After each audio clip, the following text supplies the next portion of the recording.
8월 20일 스가랴 13장 1절에서 9절 말씀입니다. 스가랴 13장은 단순히 한 시대를 향한 예언이 아니라 구원의 역사 속에 살아가는 모든 하나님의 백성에게 주어지는 깊은 메시지를 담고 있습니다. 본문은 하나님의 구원의 약속을 선포하며 동시에 우리를 정결케 하시는 하나님의 손길을 생생하게 보여줍니다. 하나님께서 단순히 죄를 사하실 뿐만 아니라 남은 자들을 다루시는 심판과 연단의 과정을 통해 우리를 참된 백성으로 세워가심을 드러냅니다. 이 말씀은 죄의 불결함을 씻어내는 은혜의 샘을 열어주시는 장면에서 시작합니다.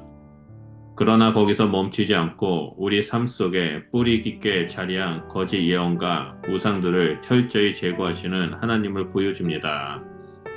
그리고 남은 자들을 불러 연단하시며 믿음을 더욱 정금같이 단련하셔서 하나님의 백성으로 남게 하시는 장면으로 이어집니다.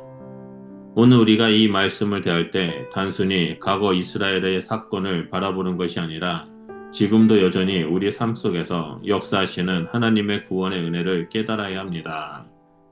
동시에 하나님이 우리를 어떻게 다루시는지, 그리고 우리가 어떻게 끝까지 남은 자로 설 수 있는지를 깊이 묵상하며 받아야 할 말씀입니다.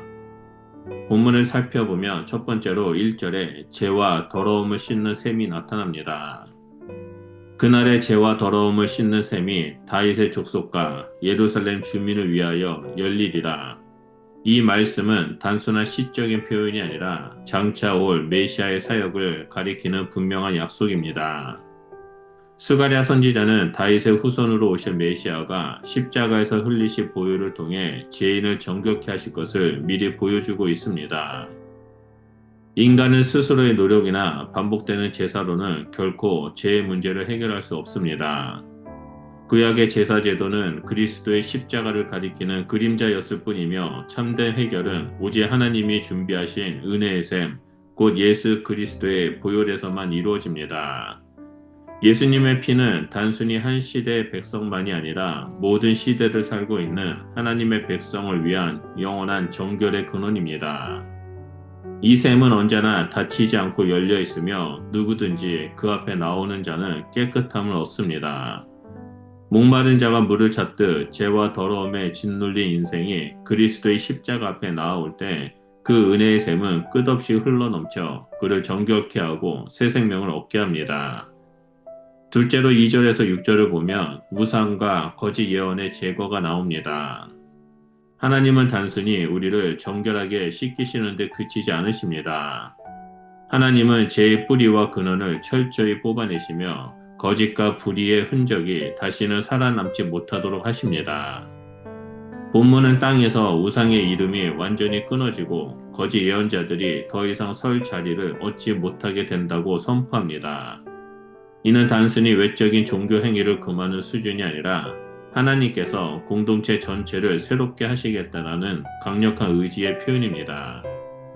심지어 부모가 자기 자식이라 할지라도 거짓 예언을 행하며 꾸짖고 죽게 하리라 라고 말씀하십니다. 이는 부모와 자식의 관계보다 더 중요한 것이 진리와 하나님을 향한 충성이라는 사실을 강조하는 구절입니다. 하나님은 진리와 거짓 사이를 결코 모호하게 두지 않으시며 반드시 분명하게 나누십니다. 이는 인간적인 정의나 타협으로는 결코 유지될 수 없는 하나님 나라의 거룩한 질서를 보여줍니다. 따라서 이 말씀은 하나님의 백성이 온전히 하나님만 섬기며 세상의 거짓된 소리와 미혹에 흔들리지 않고 살아가도록 부르시는 강력한 초대입니다. 거짓을 철저히 제거하시는 하나님의 손길 속에서 우리는 더욱 순전한 믿음을 지니고 하나님께만 속한 자로 서야 합니다. 마지막 세 번째로 7절에서 9절을 보면 남은 자를 불러 연단하시는 장면이 나옵니다. 칼이 목자를 치며 양들이 흩어지는 장면은 단순한 비유가 아니라 장차 오실 메시아의 고난을 예언하는 말씀입니다. 예수 그리스도께서 십자가의 고난을 받으실 때 제자들이 흩어졌던 사건은 바로 이 말씀의 성취였습니다. 그러나 그 고난의 과정 속에서 하나님은 자기 백성을 다루시는 기쁜 섭리를 나타내십니다. 본문은 3분의 1을 멸하시고 나머지 3분의 1을 불로 연단하신다라고 말씀하십니다.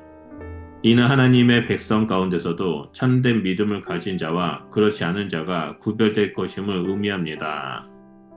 불은 인간적으로는 고통과 두려움을 상징하지만 하나님 앞에서는 정결케 하는 도구가 됩니다. 불은 금속을 정련하여 불순물을 제거하듯 우리의 믿음을 더욱 순수하게 빚어내는 하나님의 연단의 방법입니다. 하나님은 고난과 연단을 통해 우리를 참된 은으로 만드십니다. 연단의 불길 속에서 우리의 자아와 욕망은 태워지고 오직 하나님께만 속한 정결한 신앙이 남습니다. 그래서 마침내 연단을 통과한 자들은 하나님을 향해 주는 내 하나님이십니다 라고 진실한 고백을 올리게 됩니다. 이 고백은 단순한 말이 아니라 불을 지나온 믿음의 증언이자 하나님과의 깊은 관계 속에서 흘러나오는 찬양입니다. 스가랴 13장의 메시지는 구원의 샘과 심판의 불이 함께 놓여 있음을 분명히 보여줍니다. 하나님은 우리를 사랑하시기에 단순히 죄를 덮어두지 않으시고 철저히 정결케 하시며 거짓과 우상을 제거하십니다. 또한 남은 자들을 불로 연단하여 흔들리지 않는 참된 하나님의 백성을 세워가십니다. 이 말씀은 우리에게 두 가지를 동시에 가르쳐 줍니다. 하나는 구원의 은혜가 값없이 주어진다는 사실이며 다른 하나는 그 은혜를 받는 자들이 반드시 거룩함으로 살아가야 한다는 사실입니다. 보혈의 샘은 열려 있지만 그 샘으로 나아가는 자들은 삶 속에서 거짓과 우상을 끊어내고 연단을 통과하며 하나님만 의지하는 길을 걸어야 합니다. 오늘 우리의 삶 속에서도 그리스도의 보혈의 샘에 날마다 나아가야 합니다. 또한 고난과 연단 속에서도 낙심하지 않고 하나님을 신뢰하며 정금 같은 믿음으로 단련되기를 소망해야 합니다. 그렇게 할 때 우리는 마침내 주는 내 하나님이십니다 라는 고백을 온전히 드릴 수 있습니다. 이 말씀을 마음에 새기며 하나님께서 원하시는 정결한 삶, 흔들리지 않는 믿음의 삶을 살아가시길 예수님 이름으로 축원드립니다. 기도하겠습니다. 사랑의 하나님, 오늘도 우리에게 은혜의 샘을 열어주시니 감사합니다. 우리의 죄와 더러움을 씻어주시고 거짓과 우상을 끊어내게 하시며 연단을 통해 정금 같은 믿음을 얻게 하여 주시옵소서. 고난 속에서도 하나님만을 의지하며 언제나 주는 내 하나님이십니다 라고 고백하는 삶이 되게 하여 주시옵소서. 예수님 이름으로 기도드립니다. 아멘.